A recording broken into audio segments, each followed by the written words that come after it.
Janine from the forums, and the next question is about Nothing to Lose, and many fans won't have read this book yet, so I want to avoid any spoiler issues.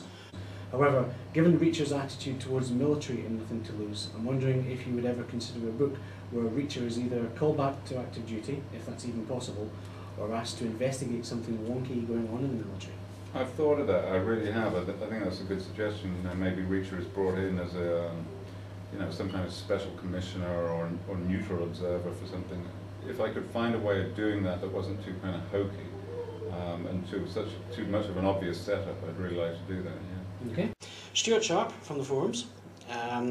Has the novelty worn off? That is to say, I'm sure the first few books were exciting in that they were challenging and it was something new.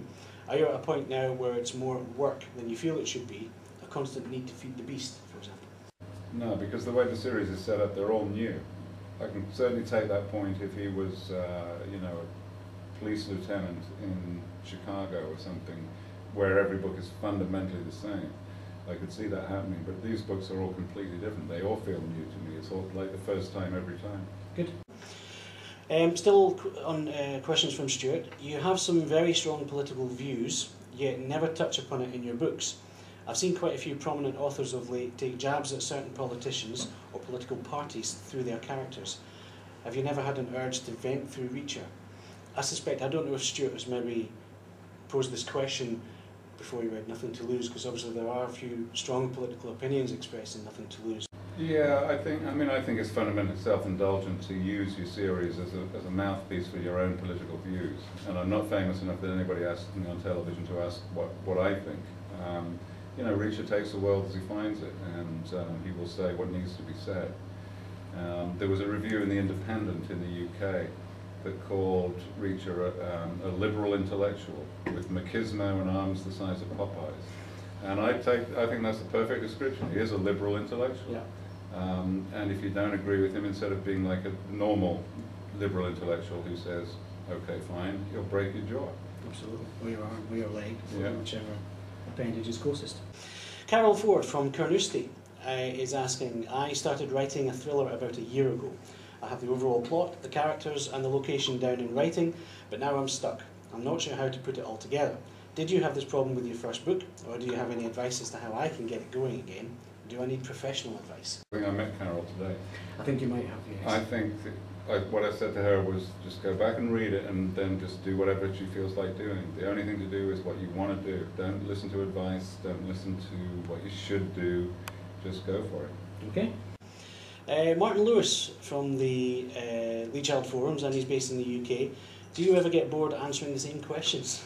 For example, at your recent event at Waterstones in Milton Keynes, once again you get asked about the film and who you want to play Reacher. And again, that was covered again tonight in this evening's event in Edinburgh. No, I don't get bored, because one of the great things about being asked questions over and over again, year after year, is eventually you figure out what the answer is. For instance, I've been asked a million times, how do you create suspense? And I finally figured out the answer to that question. And I'm not going to tell you now, because I want to create some suspense.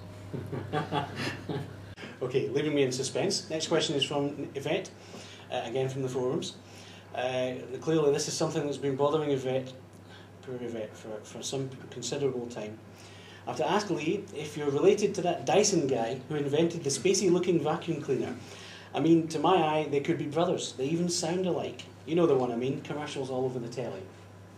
Me and Dyson, no, we're not related, but all English people sound the same to people from New Jersey, so I understand what her issue is. But no, I'm not related to Dyson, although I do have one of his vacuums. In fact, I have two of his vacuums, and I think they're great vacuums.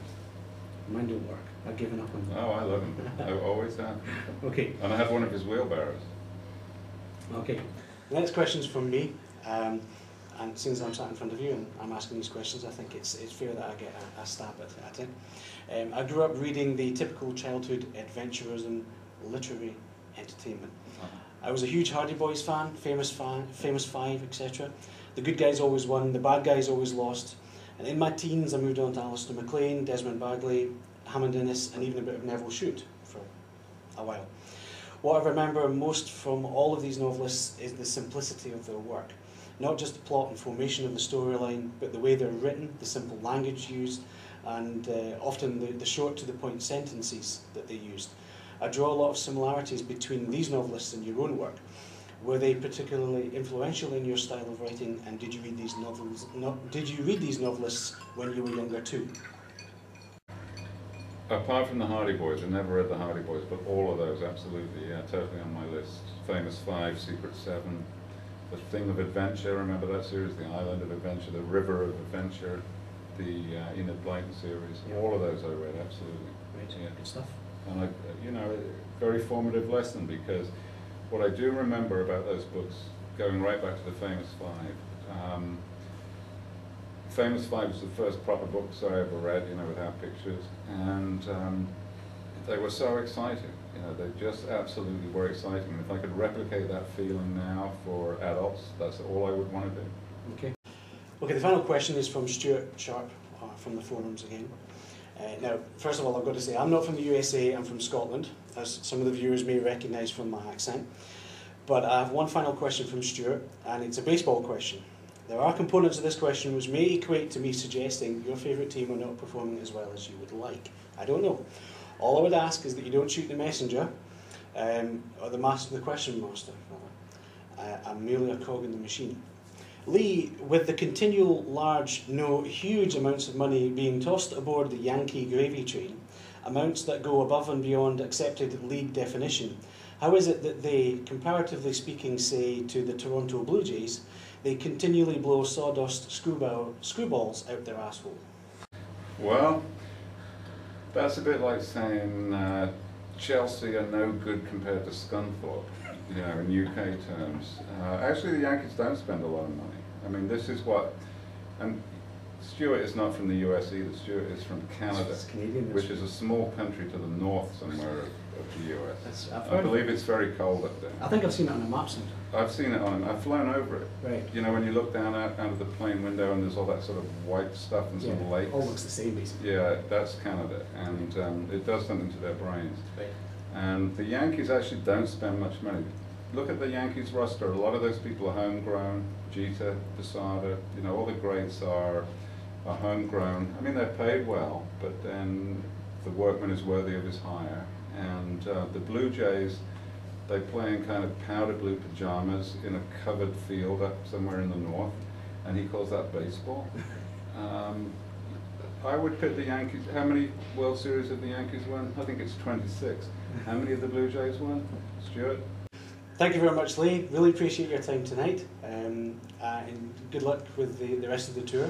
And thank you again for bringing Reacher to all of us. Great to be here. Excellent. Thank you.